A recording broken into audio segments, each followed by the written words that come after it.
Hey everybody, Dr. O here. So what is the 5-2 fasting protocol, or what is the 5-2 diet? So for 5 days of the week, you eat normally and you don't restrict your calories. Your goal should be to eat your regular maintenance calories, which you determine by figuring out your total daily energy expenditure. Your goal should not be to eat everything that isn't nailed down. All right, we'll come back to that. But then on the other 2 days of the week, you drastically reduce your calorie intake to about 1/4 or 25% of your daily needs. This typically leaves you with consuming about 500 calories on your fasting days. The fasting days are not supposed to be consecutive, right? You want at least 1 day between your fasting days to recover and rebuild. I'll show you how I do mine on Mondays and Wednesdays. The 500 calorie fasting day is actually backed up by some of the earliest research on intermittent fasting, right? You might actually be surprised to realize how much of the fasting research is actually looking at modified fasting programs like modified ADF and the 5-2 diet, where the study participants do consume some calories on their fasting days. There's also a ton of evidence emerging for the fasting mimicking diet. So it's no surprise that this actually works pretty well. But I do want to show you a few ways to make this plan work even better for you later on in the video.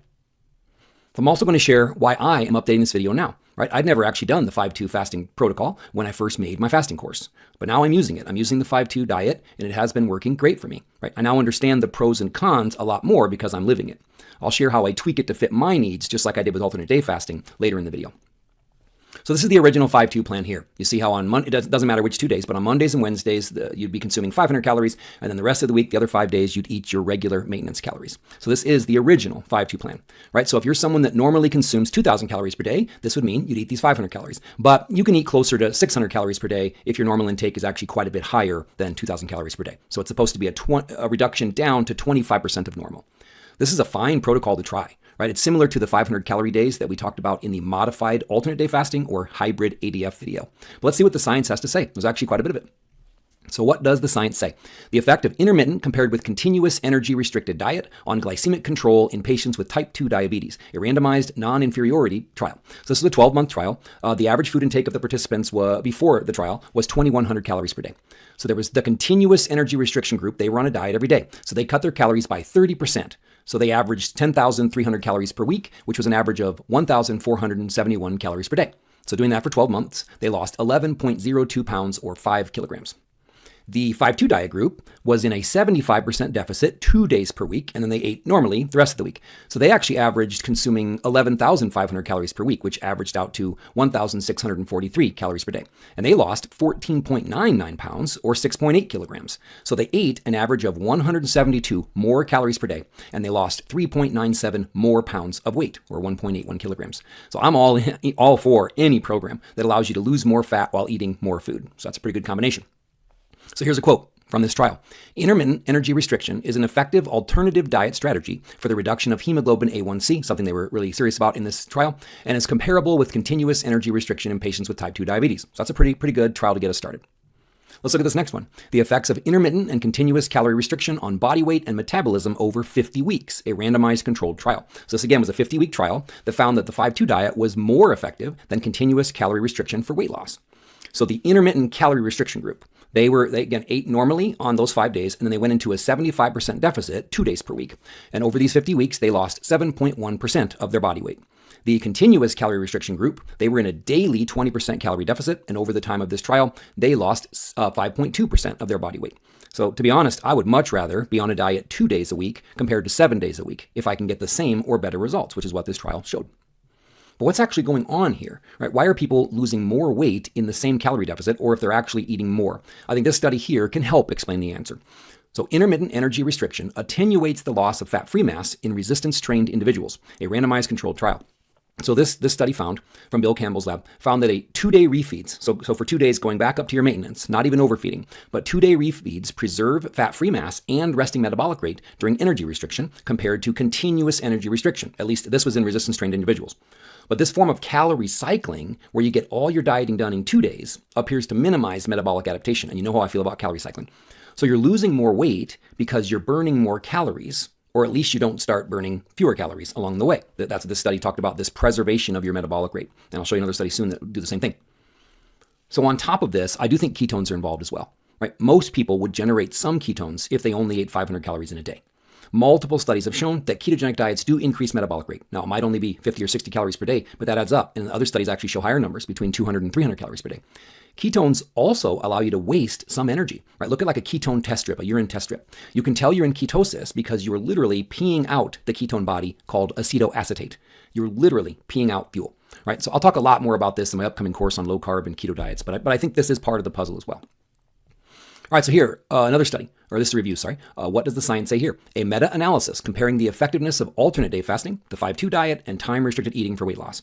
So this review looked at 7 different intermittent fasting studies that use the 5-2 diet. So I won't talk about what they found with alternate day fasting, but they did find that it was more effective. So we'll come back to that. So these are the studies, and there were 743 participants in total. The studies ranged from 2 to 26 weeks. So during these studies, the weight loss ranged from 1.8% up to 6.84% of body weight, while these study participants were consuming 25 to 30% of their normal calorie intake. So these studies actually ranged in calorie intake from 500 to 730 calories per day on their fasting days, depending on the study.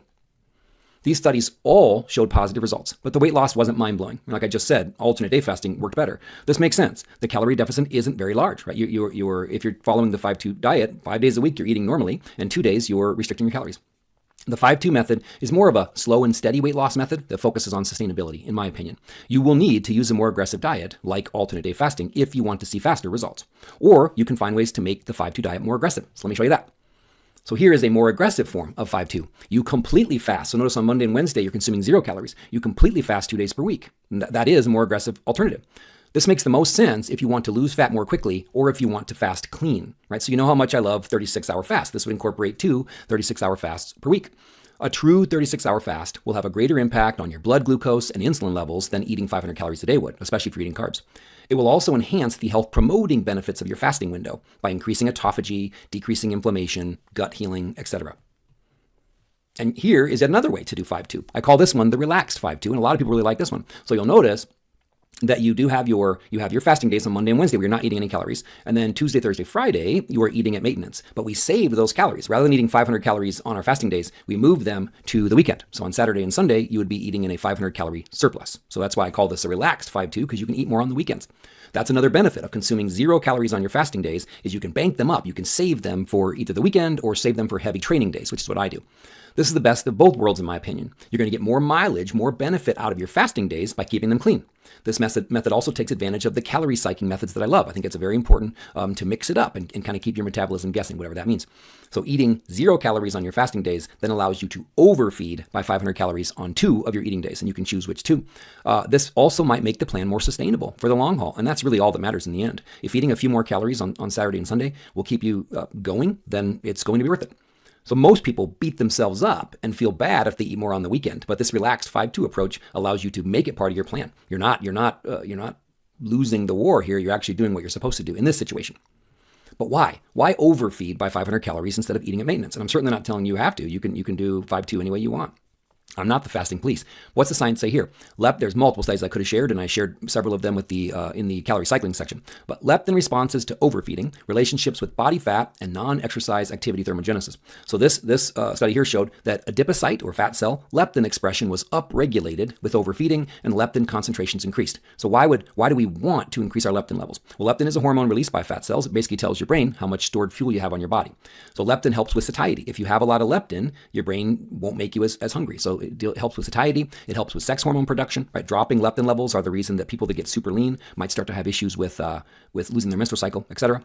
So satiety, sex hormone production, and also it keeps your metabolic rate humming along by promoting energy expenditure. If you have a lot of leptin, your brain will subconsciously motivate you to move. All cool stuff.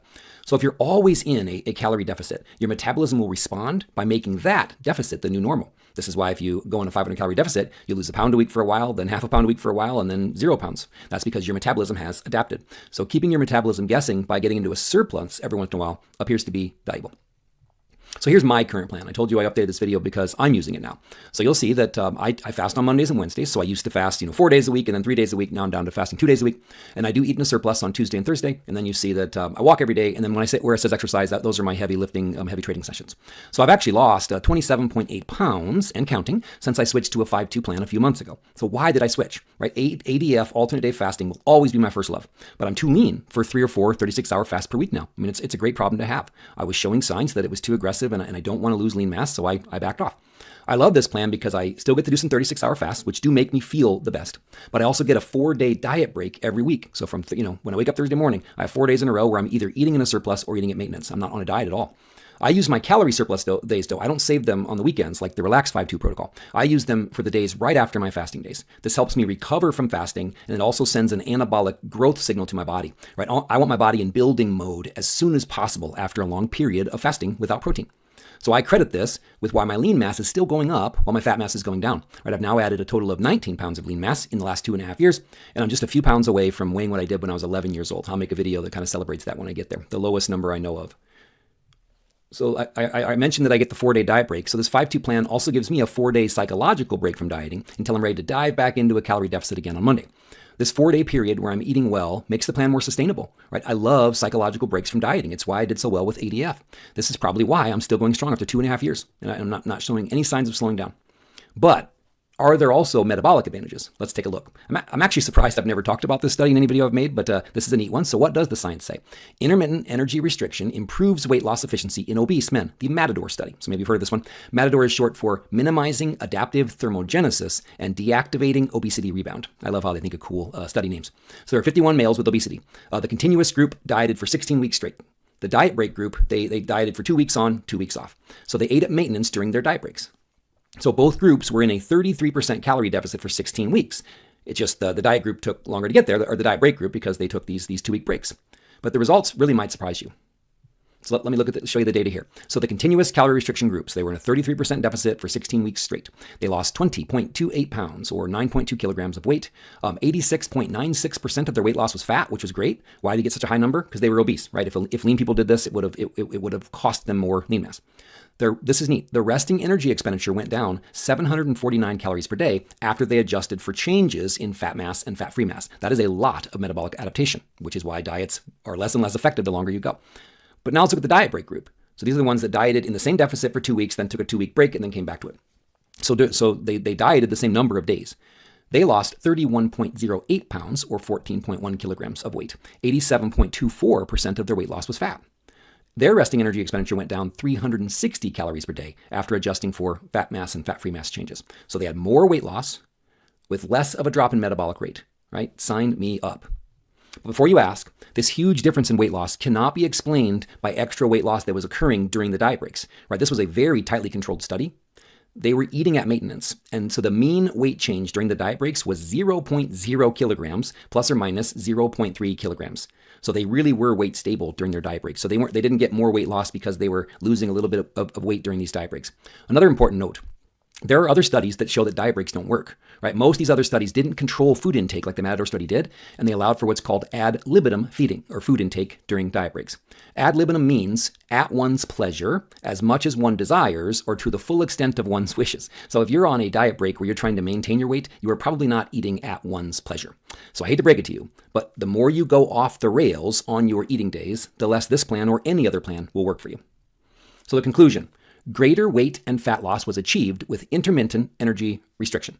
Interrupting energy restriction with energy balance rest periods may reduce compensatory metabolic responses and in turn improve weight loss efficiency. So I think that's the key there. When you take breaks from dieting or diet breaks, then you get less metabolic adaptation. And we've talked about that again in the calorie cycling video series.